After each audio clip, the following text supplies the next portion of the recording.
Hi, everyone. Welcome into your Fast Track to 7 a.m. Thank you for joining us on the Valley today. I'm Ashlyn Hill. And I'm Alex Larson. We are continuing to follow breaking news this morning out of Grand Forks. A man is now behind bars following an hours-long standoff last night.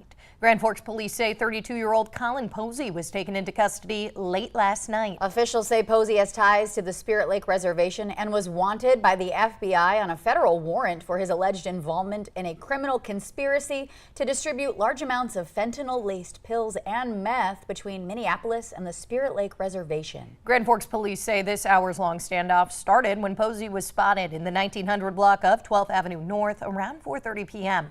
They say he then jumped through an open window of a nearby apartment building, and according to our crew at the scene, the standoff ended shortly before 11:30 p.m. when Posey was taken out of that complex in handcuffs. He was then taken to an area hospital for routine evaluation following his arrest, they say.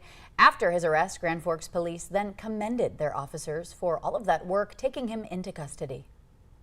That's one of the hard part about a long drawn-out operation like this is a lot of these guys and gals maybe worked all day today or maybe worked last night and didn't get a lot of sleep. It wears on you. So that's why we want to try to get done within a reasonable amount of time, give them a good chance to try to surrender without any further damage. But it ends up being a lot of work for our guys and gals. Posey was arrested on outstanding warrants, but additional charges are likely as the case moves forward. You can read more about this at valleynewslive.com. And you can follow the latest breaking news on your VNL News app. Download and use it for free. Just search VNL News in the App Store today. There will be no jail time for a man involved in a fatal crash happening last year. Colton Lindquist of Ashby was sentenced yesterday to serve 90 days in the Otter Tail County Jail, but those are going to be served on house arrest or probation. That crash happening on November 3rd of last year near Ashby. Despite the driver of the other vehicle involved telling deputies that Lindquist, quote, came out of nowhere across an intersection. That's when the passenger in that vehicle died from her injuries, and they did find out that the cause of the crash was determined to be because of Lindquist failing to yield. But he was able to take a plea agreement, pleading guilty to a sole count of careless driving. And turning our attention to the airport expansion project going on at Hector International Airport. Airport funding was a contentious topic at an information meeting yesterday in Fargo. This, as we just mentioned, they're in the midst of that major expansion. The city of Fargo discussing potentially pulling that annual $2 million funding specifically for Hector International Airport, at least just for this year. Airport leaders say the money is crucial because of this ongoing parking and terminal expansion project. You know, from my perspective, this is probably the worst time in the world that you could consider removing the 2 mills that are authorized by the state for airport support. Mayor Dr. Tim Mahoney says the money may not be needed because the airport has more than $50 million in its reserve fund, and this expansion relies mostly on federal and state money. City of Fargo has put $20 million in your reserve fund over the last 10, 15 years. No question we're committed. No question we're committed to your plans to build. The City of Fargo has never not been behind that. The 2 mills are worth 1.6, and in interest this year you gained 2.5 million. So your interest payment more than covered the money that you need from us.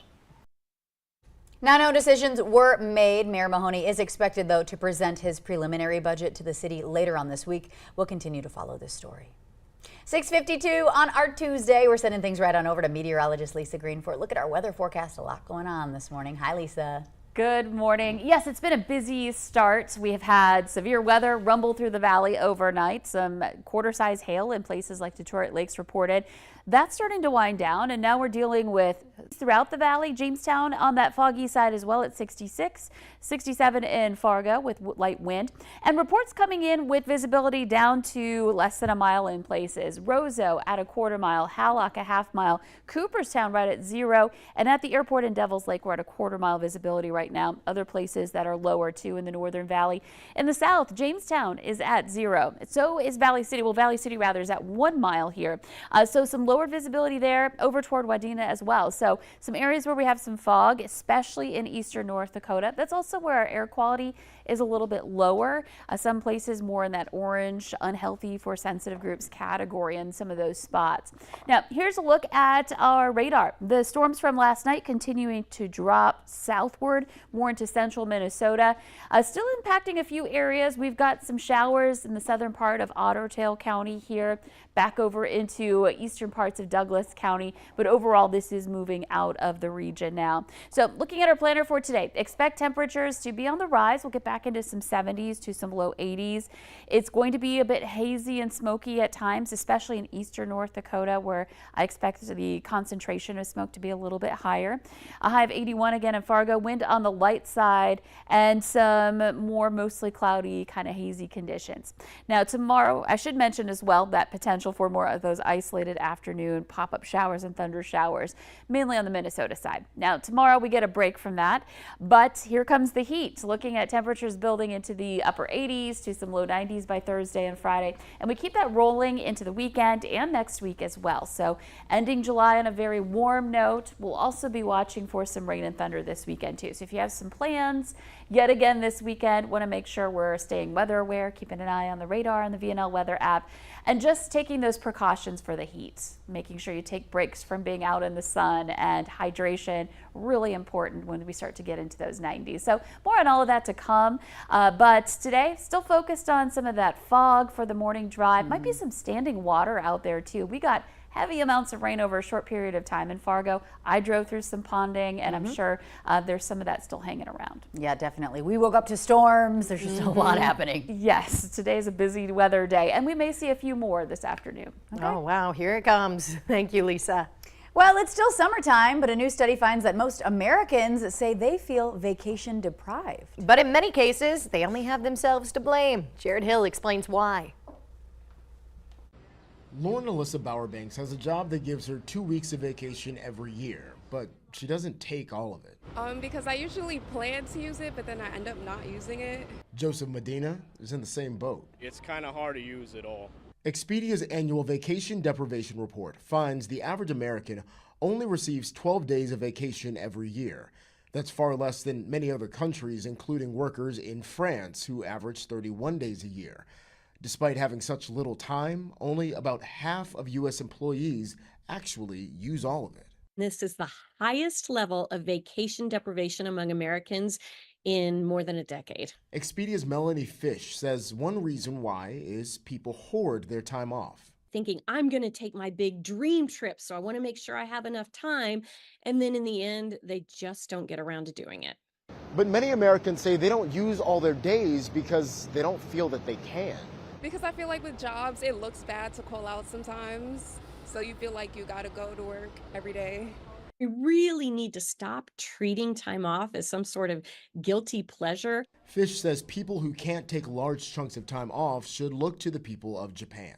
Japan gets a similar amount of time off as Americans, but they do a lot better job of not feeling vacation deprived because they take shorter, more frequent trips. Even a short time off is important to Raymond Ramirez Beltran. You need time to recharge, to be more creative.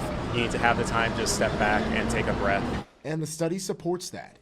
85% of workers say they have a more positive attitude after taking time off. Jared Hill, CBS News, New York.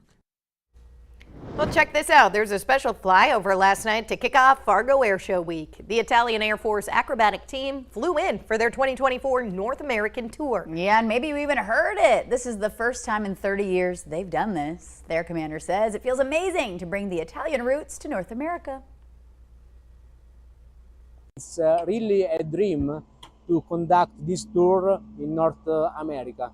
A very important tour for us, a tour that will bring our green, white, red smokes in North America, in Canada, and US.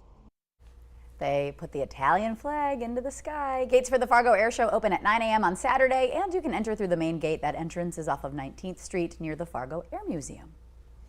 A big heads up, everybody, due to the Olympics on KVLY, we will have some changes to our programming coming up. Yep, the opening ceremony is Friday, so we're not going to have a 6 p.m. newscast. Starting this Saturday, too, Wheel of Fortune is going to move on over to KXJB. That'll be to make room for our Olympic Ozone show. So you can catch Wheel on KXJB in place of our 6:30 p.m. news. And North Dakota Today, Monday through Friday at 9 a.m., is also temporarily moving over to KXJB. Due to the Olympics, it will still be a live 1-hour program.